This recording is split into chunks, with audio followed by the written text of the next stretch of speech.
Buat kalian yang baru saja gagal bayar, teman-teman mungkin harus tahu satu hal, bahwa DC-DC aku laku itu bisa nggak sih melacak keberadaan kita di mana, melacak lokasi kita di mana dari aplikasi HP-nya. Dan ini juga tidak berlaku di aku laku aja ya, mungkin di Kredivo, Kredit Pintar, atau pinjol-pinjol legal lainnya yang mana mereka memang aplikasinya itu meminta izin hak akses untuk mengakses lokasi kalian.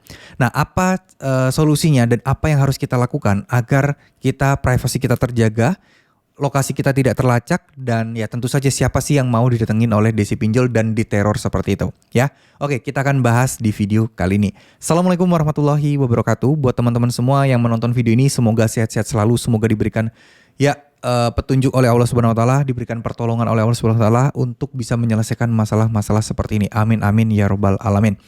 Jadi buat teman-teman sekalian yang mungkin barusan galbay, terus kemudian kalian merasa kok saya kayaknya diikutin DC, kok saya kayaknya DC tahu lokasi saya dan lain sebagainya, teman-teman jangan berpikir terlalu jauh dulu. Bukan berarti HP kalian disadap, bukan berarti HP kalian juga disusuin virus, belum tentu ya. Karena kita kan yang akan kita bahas kali ini adalah berhadapan dengan pinjol legal. Kalau pinjol legal insya Allah masih aman. Kalau pinjol ilegal, nah itu lain cerita. Di pinjol legal ini memang sengaja di dalam aplikasi itu diizinkan untuk mengakses lokasi.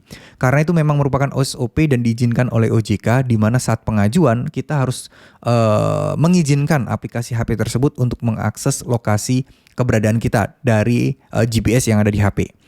Nah, hanya sebatas itu. Bukan untuk tujuan membuntuti, bukan untuk tujuan meneror dan lain sebagainya. Kalaupun ada penyimpangan hal seperti itu, teman-teman wajib melaporkannya ke OJK. Karena itu adalah ulah oknum yang mana harusnya tidak terjadi dan harusnya tidak diperbolehkan untuk sampai mendapatkan informasi atau pelacakan-pelacakan lokasi, itu nggak boleh ya. Bagaimana caranya mengatasinya? Sebenarnya simpel. Kalian cukup matikan hak akses lokasi dan juga internet kalian aja khusus untuk aplikasi tersebut, beres.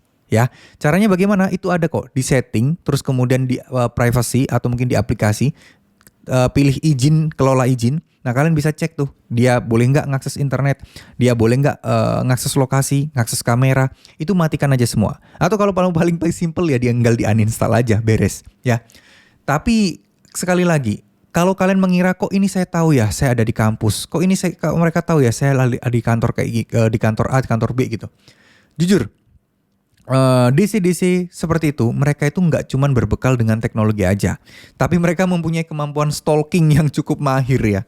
Gimana mereka itu berusaha untuk mencari medsos kalian, terus kemudian mencari tahu status kalian ngapain aja, di mana aja, yang mereka tujukan dan mereka gunakan untuk menakut-nakuti kalian. Coba dibayangkan kalian lagi upload story gitu ya, terus kemudian kalian lagi lepas lagi makan siang di cafe A. Nah, dia kan tinggal nyari foto di Google Street cafe A, terus kirim ke kalian. Kami akan mengawasi Anda. Kalau Anda sampai lusa tidak bisa membayar juga, akan kami temui Anda secara paksa. Akan kami tunggu sampai Anda bisa membayar di hari itu juga. Nah, itu kan membuat orang panik. Loh, kok dia bisa tahu ya? Loh, kok dia tahu kegiatan saya? Biasanya mereka berusaha untuk mencari tahu dari medsos. Kalau nggak dari sosial media kalian dan nggak dari updatean kalian, dari updatean teman kalian yang mungkin kebetulan suka nge-tag kalian, atau mungkin suka instastory juga bersama kalian, itulah yang mereka manfaatkan. Jadi mereka akan nge-follow atau ngikutin teman-teman kalian yang ada di sosial media. Nah, kalau udah kayak gini, ketika teman-teman galbay, coba lebih untuk dipertimbangkan lagi untuk setidaknya memprivate kayak akun Instagramnya, Facebooknya. Jadi nggak semua orang yang belum menjadi follower kalian atau belum menjadi teman kalian itu bisa melihat apa yang terjadi di kalian atau mungkin dari informasi, dan bahkan mereka pun tidak akan bisa melihat kalian itu following siapa, followernya siapa juga tidak akan bisa melihat kalau di private ya. Jadi bisa dipertimbangkan hal itu. Coba ubah segala ranahnya.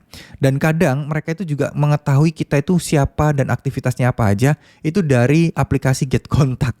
Karena dari aplikasi Get Contact itu dia akan melacak dan mencari tahu orang-orang yang pernah ngesimpen nomor HP kalian itu dengan nama apa sih. Dari situ biasanya dia tahu, oh si A ini kerjanya di mana.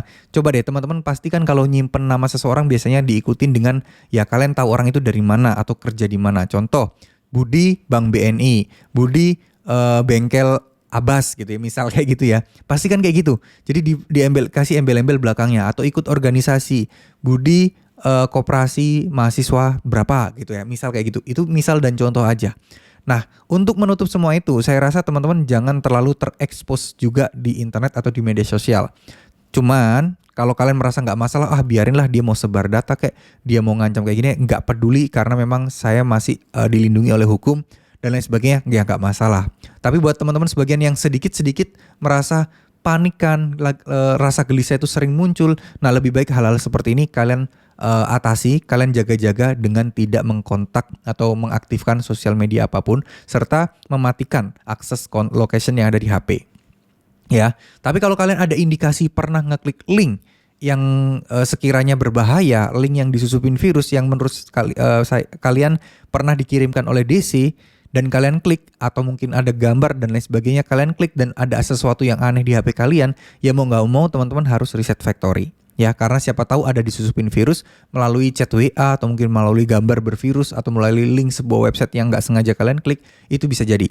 Ya, jadi harapan saya teman-teman coba diingat-ingat lagi, apakah teman-teman pernah melakukan aktivitas klik website sembarangan yang dikasih oleh oknum tadi atau enggak? Karena zaman sekarang banyak banget nih penipuan-penipuan. Paket Anda gagal kirim, paket Anda bla bla bla.